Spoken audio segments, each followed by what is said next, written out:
Yo yo yo, buenos dias my plagas! Last week I decided that Resident Evil 4 wasn't hard enough and I turned up my game speed to 400%. Is that even possible? Why would you put yourself through that?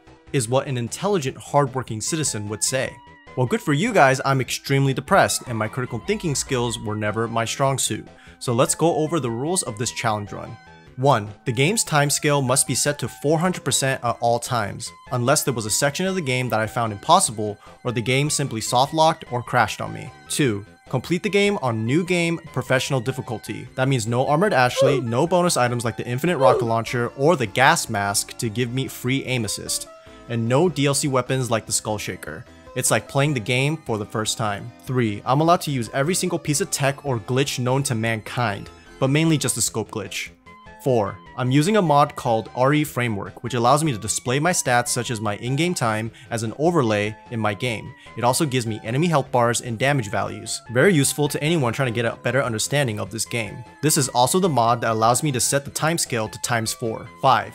Finally, understand the true meaning behind the Speed Force. Without further ado, let's show these ganados why the US spends more money on weapons than the next 9 countries combined. I love this game. Pick up the thing! Leon! The first hunter's cabin was pretty simple because you run past most enemies anyways. Very lore friendly. Very Barry Allen. Normally I go for killing 15 enemies in order to trigger the bell, but at 400% speed I decide running around like a madman for 5 minutes is much more bearable, and I could save the 2 grenades that I normally use for later on. This is where I truly felt the power of the reverse flash. Every single enemy had a 2-frame teleport. I couldn't even see how I was dying half the time. My culo was not ready, but with a little tenacity, I managed to get through the opening relatively unscathed. Oh, La Campana! Oh god, thank god for the La Campana! Holy shit. My heart rate is through the roof right now. On our way to Lewis, I actually take my time to collect some blue medallions so we can buy gunpowder and the Matilda from the merchant. Shimata. Shimata! Okay, La Campana? La Campana, okay. Oh god, I'm sorry, Cal, I didn't mean to do that. By the way, at this game speed, all of my inputs are doubled. Any button that I press while interacting with objects, menuing items, or talking to the merchant is just doubled, making interacting with the UI extremely difficult. But I'm the Flash, so I decided just to get used to it. At the knife tutorial section, I realized that parrying was never an option. This is professional difficulty, meaning that I can only hit perfect parries. Even if my inputs are doubled, a standard overhead axe swing from a ganado comes out in just 7 frames in real time at 60 FPS. I cannot block what I cannot see. You cannot dodge what you cannot see! In fighting games, there is a saying, anything below 6 frames is basically unreactable. So if I land any parries in this run, it's 100% luck. Also, I realized that this game has weird interactions at 400% speed. Okay. What? What the f— The crank doors always seem to glitch out here, so I set my game down to normal speed just for this crank door. And the rats are absolutely cracked. Free spindles here? Oh my god, the rats! I can't get the rats, man! After that, it's Dynamite Valley, ladies and gentlemen, where every ganado wants to give you free hugs and the dynamite throwing guys pitch like Shohei Ohtani on methamphetamine. I cannot react to the dynamite at this speed, so running through was always the best option. Run, Barry, run! I quickly go to the merchant to buy the bolt action rifle even though sniping moving targets at this speed is a joke. Oh my god, they're so fast! The precision offered by the scope was still going to be useful in this run. I grab some extra resources in the back here and leave Dr. Salvador here in the dust. You may also notice that controlling Leona at this speed is extremely janky. Slowly walking instead of running would help me round corners more precisely. Now, the path to the church was fairly simple. I wasn't worried about getting to the next save because it was mainly just running past more enemies. But I would once again underestimate the speed of these ganados.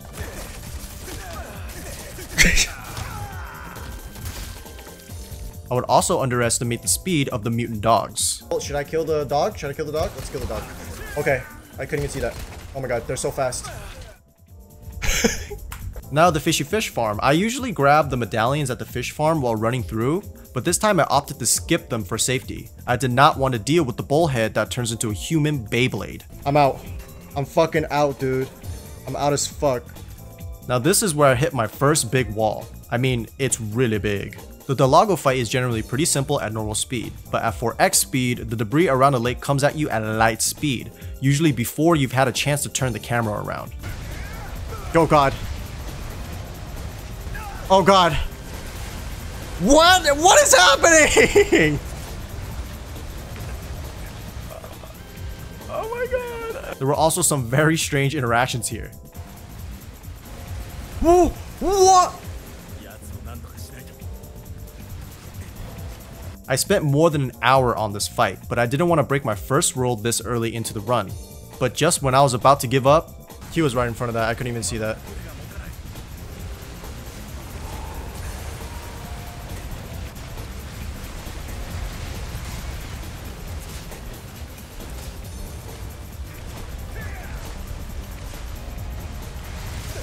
Oh my god, I'm so lucky.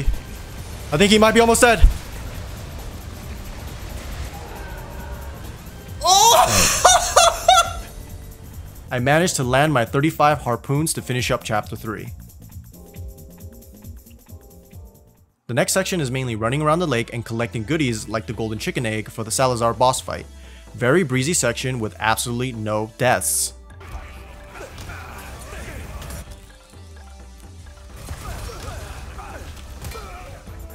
The real boss of this chapter is the El Gigante fight.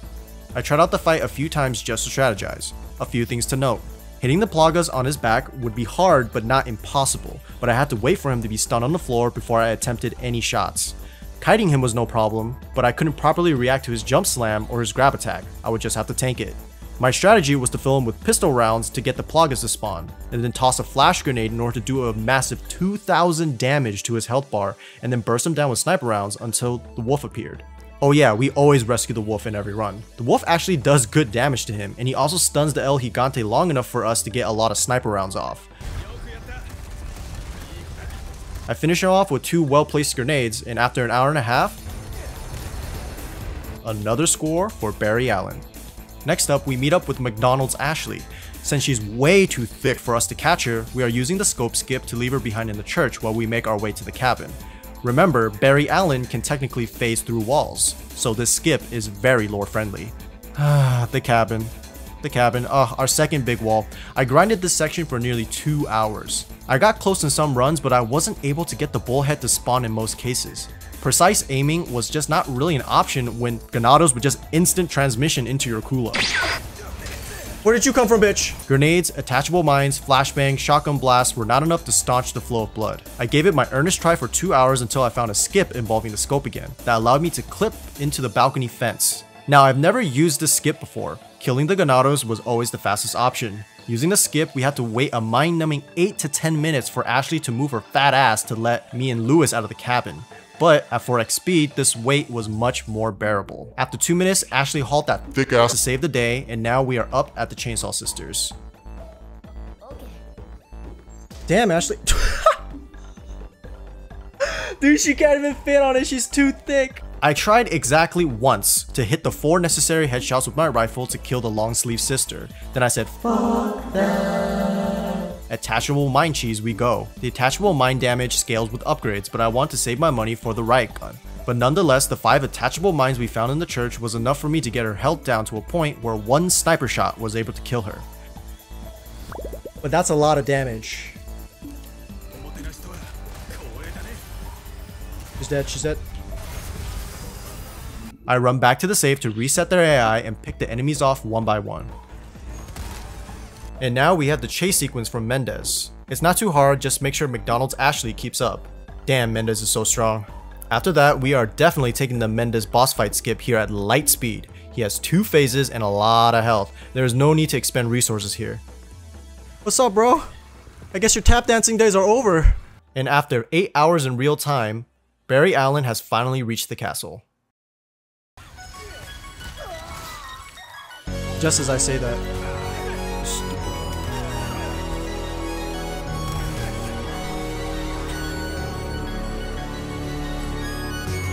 How'd you get kidnapped, bro? Actually, get your fat ass out of the way!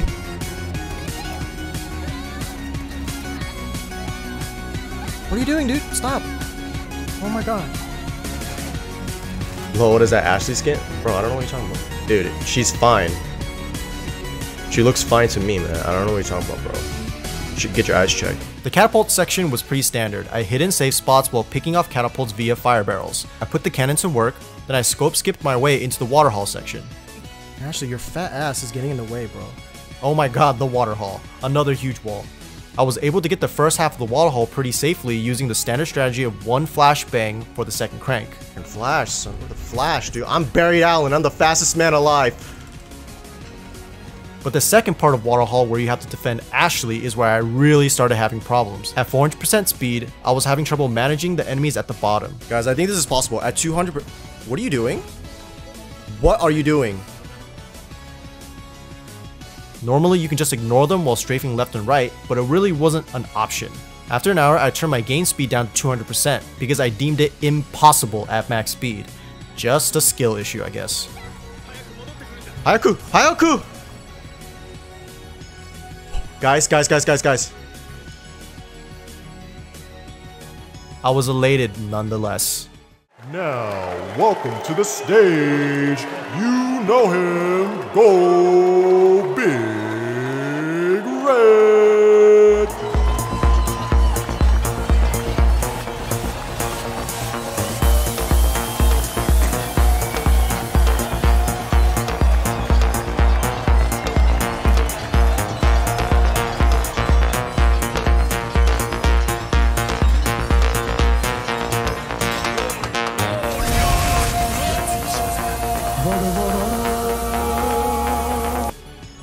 Normally you have plenty of time to fill him with shotgun shells to the face at normal speed. But remember, all the enemies are reverse flash in this game. It was me, Barry. I made them draw Lola Bunny with fewer sexual features so that you wouldn't be horny. I mean, he was booking it like I found his anime titty folder. Glory Allah's Air Jordans! But with a little elbow grease, we permanently cancel his sponsorship with Nike. I don't think that got him. I hit the wall.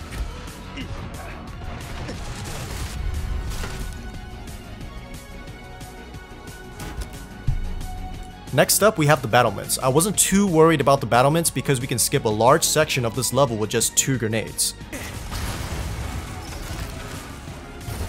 good.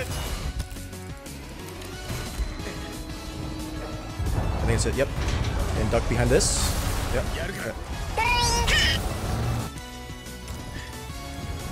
In the door. And I go on my way to console McDonald's Ashley.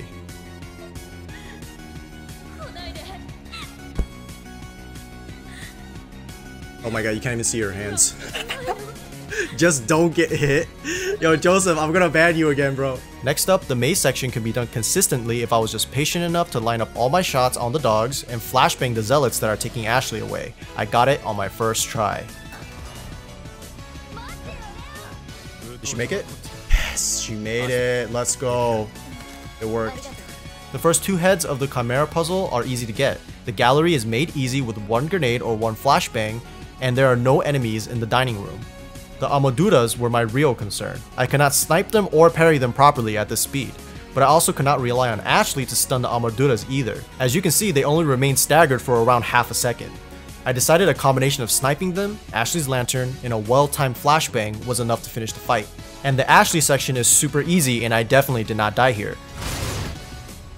And here, you may also see that Leon has run so fast that his legs have literally fallen off. But really, it's just the body armor texture breaking my mod. I guess, Leon's tap dancing days are over. Now for everyone's favorite room, the Navisador room. I found out on that fateful Sunday afternoon what would happen if you gave meth to a bunch of dog-sized insects. The room on normal speed was entirely RNG anyways, so I decided that running through the room with flashbangs while looking at the floor was still the best tactic. I clenched my butt cheeks and I hoped that I wouldn't take too much damage because I would need the resources for the dreaded double Gyarados room coming up next. Out of the entire run, I was most terrified of the double Gyarados room. There was no save point between the Novicidor room and the double Gyarados room, meaning if I died here, I was gonna have to go through that RNG shitfest all over again.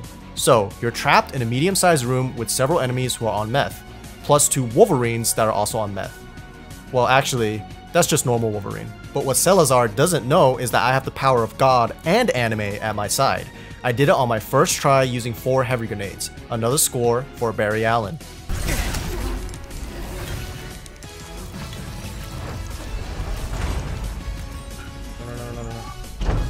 Okay, that went a lot smoother than I thought. In the underground section, you can use a wall glitch to skip past the 4 Novistadors, but I did not get it on my first try, so I decided just to confront these super meth cucarachas. Oh my god.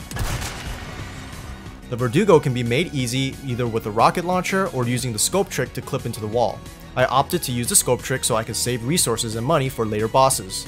Like I said, waiting at 400% speed is much more bearable. But being the low skill player that I am, of course I had to die a couple times. Okay, now is he gone for sure? Okay, good. I think we can go pick up all the items in the room now. He's not gone! After touching base with Luis, I got through the dynamite debris section with incredible luck.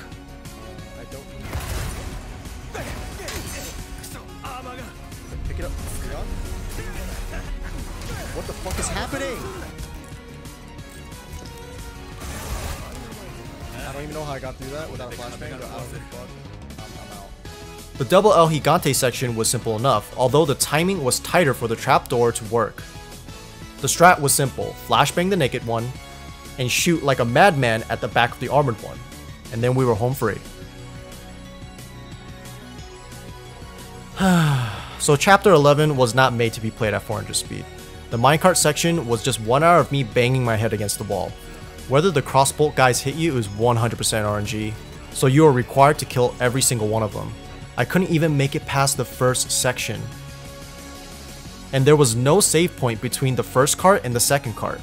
I even tried pausing rapidly in order to gain some type of advantage, but the advantage was negligible. For the sake of my chat, I turned the game down to 200% for the minecart section. Even Barry Allen needs a little R&R sometimes. I've got a fresh lead. Carry on. And then I geared myself for the first Krauser boss fight. A few things to note, you have to use the knife in this fight. You cannot equip any other weapons. I tried. Now, I can parry him consistently if I turn my FPS down to 30 and then mash spacebar like a madman. But he would often kill me before I can employ any of these tactics, whether it's parrying in order to do a 300 damage kick to his face, or spamming the knife button. But none of that would end up really mattering because the game would literally soft lock here at this speed. Krauser would just disappear into the wall. Whether he clipped into the wall or the floor or the ceilings, I don't know. But at 400% timescale, Krauser would literally crash my game. Krauser, I need you to come out, dog. My game crashed.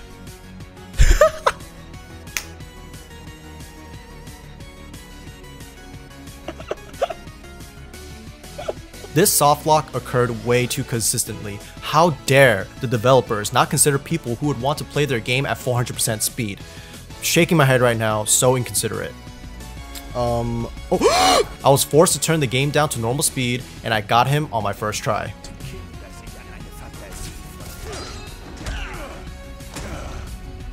Now for the Ding Dong Clock Tower.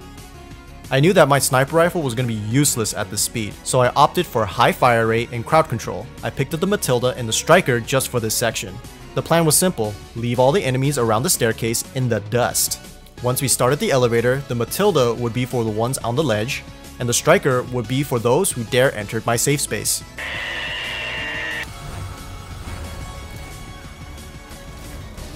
Yep, that's it boys, that's the good stuff. For the Salazar boss fight, the egg strat was a must. I did not have enough money to upgrade my broken butterfly, so I would need to burst him down with additional sniper rounds and handgun rounds. But after 3 tries, I sent Salazar to the freaking Shadow Realm. Whoa.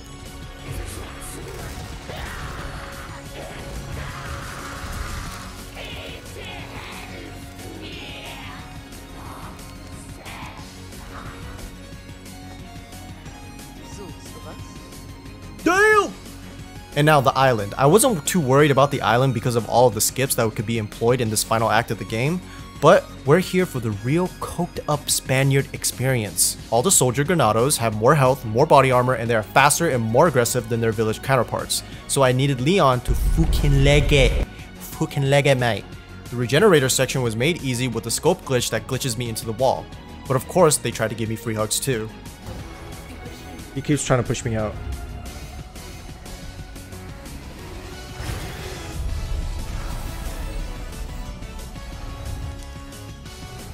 Sorry, I just need to like kind of think for a second. The harder part was sniping the wrench regenerator at 4x speed. Oh my god. I decided to leash him by the door and sneak attack him. Get him? Yeah, I got him. Okay, for the next section, we will be employing the biggest skip. Clipping through this door skips 90% of the level. With that done, we can now test the carry weight capacity of Spanish-made elevators. Okay, the final Krauser fight. I'm not gonna lie, this guy ripped me a new one. I routed out my strategy in normal speed first, because I knew it would be impossible to fight him in close quarters. If he hopped down and got next to me, I knew it would be a death sentence. The normal strategy of using the Killer 7 will be more frustrating than useful, so I had to take him out before he even got to me. Krauser, you bitch, dude. For the first part, I used 2 sniper rounds and then a grenade to knock him out of bounds so I can safely crank the door.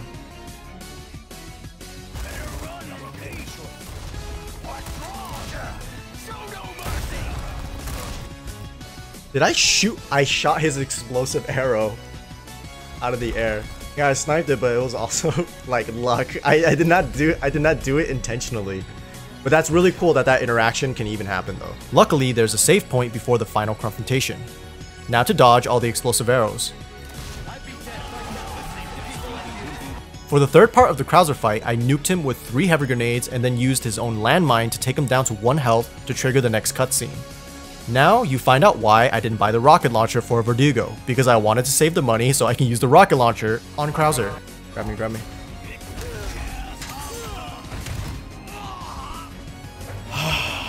It ended the fight in seconds, so the money was well spent.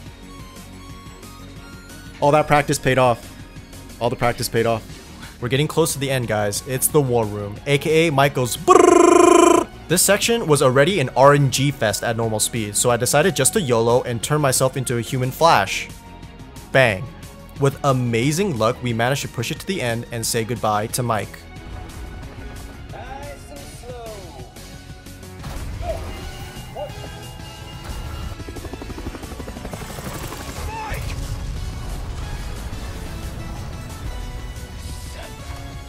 Once again, the body bag room had to be done at normal speed because the game glitches out at high speeds. Now we are at the final part of the summit. It can be done easy using a skip involving luring an enemy to attack you near the laser wall. They will attack you, pushing you past the laser wall, while causing your attacker to get targeted by the turret instead. There we go, we're past it. And now we have a long auto-scroller involving McDonald's Ashley. Ashley, morning. Damn, this bitch is heavy as fuck. I'm losing it. Damn, good thing I trained with the government for 6 years. I wouldn't be able to lift this girl. Oh god. Do it. The Sadler boss fight is a joke. Buy the rocket launcher and give him the holy body he's always wanted. I'll give you a holy body. The real final boss is the jet ski section. Oh my god. Oh my fucking god. At 400% is no joke.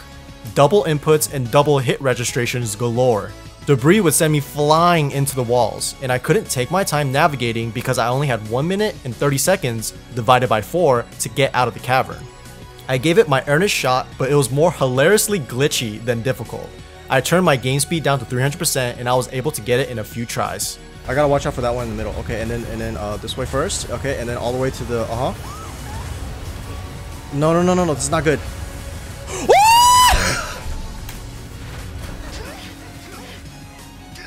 1 second left, boys. 1 second left.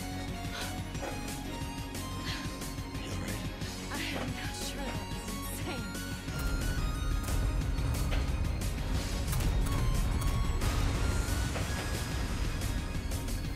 You know, I could put in a word with my dad. Have you assigned to my detail, if you're interested. No way, bro. No way. If you guys liked the video, be sure to hit the like and the subscribe button and the bell button because I post regularly. I post sometimes. I post. And if you didn't like the video, well, fuck.